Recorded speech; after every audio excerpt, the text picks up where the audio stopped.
Watching the agenda. So today, Brazil will host an inauguration ceremony of President-elect Luiz Inacio Lula da Silva and Vice President-elect Geraldo José Rodrigues Alckmin Filho.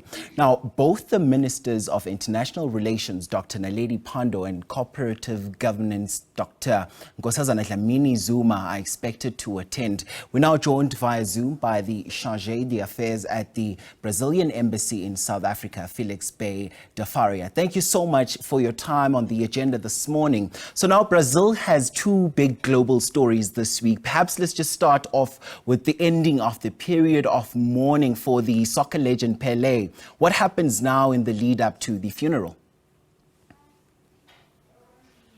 Well, first of all, thank you very much for receiving me. And it's an honor to be here. And I would like to transmit the wishes of a wonderful new year to you and to all the viewers during this program. And let me express that the loss of Pele was really a striking blow to Brazilians as a whole. Pele was an icon, and he managed to transform football into arts. And he championed football all over, not only in Brazil, but all over the world.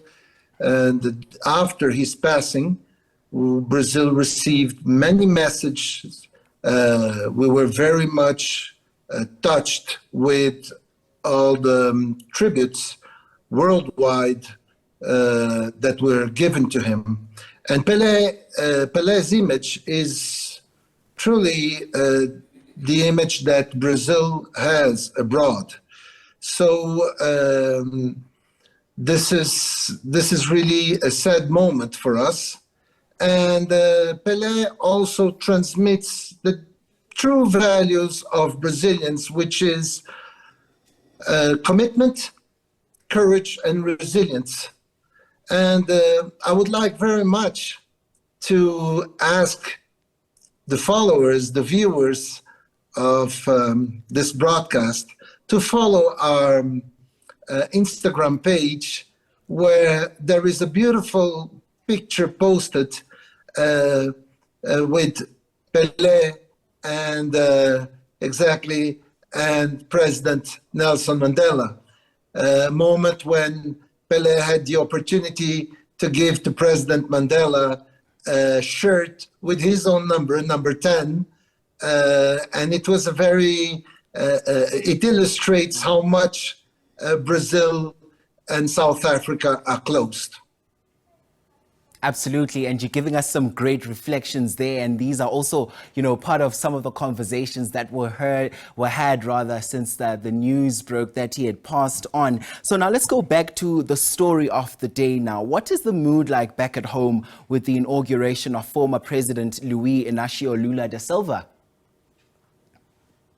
Well, the inauguration is expecting to count with over 300,000 people. It's going to be a very structured inauguration. We will count with over 70 international delegations and authorities, among which the highly expected presence of Minister Naledi Pandor. She will be a key presence in the inauguration of President Lula and Vice President Geraldo Alckmin. We are also, so the inauguration will start at 3 o'clock at the National Congress, when President Lula will take the oath of office, along with Vice President Geraldo Alckmin. Later on, he will address the nation.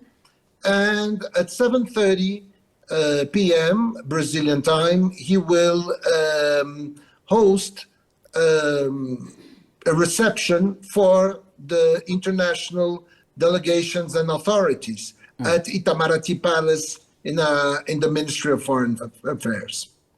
And let me also stress the importance of the festivities that will take place during the inauguration. Over 50 artists among singers will perform today. So everything seems to be extremely, it's a moment that very rich in terms of festivities also, culturally speaking.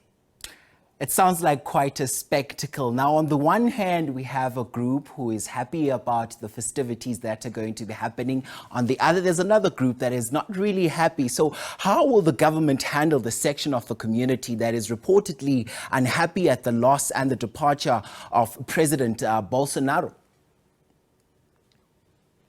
Well, Brazil traditionally has very solid institutions, democratic and consolidated its democratic institutions. And now it's a period of transition. And the moment is very well organized and very well structured, as I have said. And this is the specific timing that we are focused on. And we've, of course, also got, a glimpse of the guest list as well. And we've also listed the South African dignitaries who will be attending. Which other dignitaries or heads of state will be there today? Well, we have heads of states. We are expecting 20 heads of states. Among the 70 delegations, we have in levels of vice presidents, ministers of foreign affairs, and very high authorities, governmental authorities, as well as representatives of international organizations. So far, those are the information that I managed to obtain. So we have around 30 heads of states and 73, if I'm not mistaken, 73 international representations that will be present at the inauguration. So now, how important is it for Brazil that South Africa has sent a high-level delegation to this event, especially when we tied in with the relations between the two countries? Brazil and South Africa have consolidated strategic partnership since 2006. And this strategic partnership is reflected in not only in the cooperation in the fields of scientific and technological cooperation, defense and security, trade and investment. We have many important Brazilian companies here in South Africa and South African companies in Brazil also. And of course, now the presence of Madam Naledi Pandor in Brazil is extremely important due also to the South African presidency of BRICS. I mean, we are expected to have over 150 meetings until the summit of August and starting now at the end of January. So strategically speaking, South Africa goes far beyond the fields of cooperation that I have mentioned. And also, let's not forget about IPSA, Brazil, South Africa, and India, where we have also a very straight cooperation. And as when we continue to also make mention of that, this is a turning point for the country, a start of new things as well. And it's not going to be smooth sailing because President Lula takes over a country that is beset by massive public health challenges and economic growth issues. How does he plan on tackling these? Well, what Brazil has always, and that's the natural part of it. Brazil counts with a very strong agribusiness. We are major exporters also of soy, of iron ore. We manufacture goods. So the exports are effectively going to play a major part in this. We are also intending to attract investments in order to generate jobs and to create, to stimulate the growth of the economy. So I understand that these are effectively direct objectives of the Brazilian government. All right, Felix Baes de Faria, who's Chargé d'Affaires at Brazilian Embassy in South Africa. Thanks very much indeed for your time this hour on The Agenda.